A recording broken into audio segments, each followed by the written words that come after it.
Hello and welcome to another Urban War Edition 3 video. Let's jump in. And we finish off our Urban War faction introductions, this time with the Agents of the Apocalypse, the bad guys, the ones that are causing all this mayhem on Iskandria. Brood, Harpicons, Reapers, and Stingers are your basic troops, some of them being hybrids. And there are no limitations to what you can take in terms of hybrids, but the usual Cal rules apply.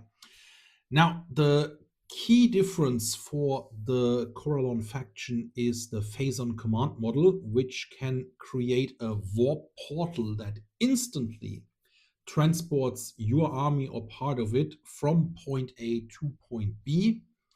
And when you go through the hybrids, you can see the standard tactics of the Koralon is either based on a Hydra vent, more about this in a moment, or the Harpicon hybrids, jump troopers to go fast forward, charge into your opponent and confront them with a lot of hybrids. The other command models are also really nice to paint. Shiva and Devi, boosting their respective troop type. The Brood are your standard Koralon models, come with a leader and can obtain stealth in place of camouflage, which at 30 points Cal 1 is really not that bad, or 40 points Cal 2 Brood leader. A force to be reckoned with once you get into close combat. Also the Larvans, they all have toughness 5 or 6 as respectively. The Larvan also has a better assault and strength value, so does the leader, and even tougher and harder is the Broodmaster. You can also add heavy armor to this guy, and with toughness 6, that is a real bad boy once it gets into close combat. Now, in terms of hybrids, loads and loads of people play Reaper spam. At 9 points, there is not much you can argue with. The cheapest close combat troop, strength 4, toughness 5. If those guys come through a war portal, you are in for some hurt. Stingers are a little bit more flimsy, but can shoot. And the Harpicons are at 14 points the cheapest jump troopers in this game.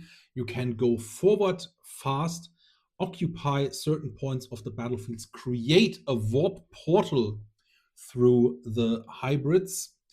And that is also where the Hydra comes in.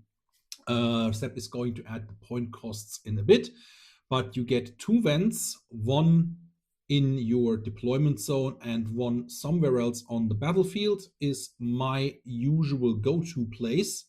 You can also put them anywhere on the field. And yeah, this is your way of deploying your army through the Phazon using one of the vents / the Hydra model. Focus on that and move your whole army right in front of your opponent on turn 1. Combine this with a breeder and its skull swarms that shock models quite reliably, and you can take out those close combat models protecting a gun line or a tactical position on the battlefield. The Koralon also have claws, the Venom Drake and the Spore Drake, but let's be honest, with a Hydra or 2 and a Broodmaster or 2, Reaper spam and so many others, these are models that are really nice. The opponent may be worried about them, but you don't need them for a successful list. And I suggest you rather buy a box of Brood than the box of the Claw, and use the claws just for painting. They are really nice models, and that is the end of our faction introduction. Here is the armory, or the beginning of the armory, and I will all see you on the next videos talking more about Urban War.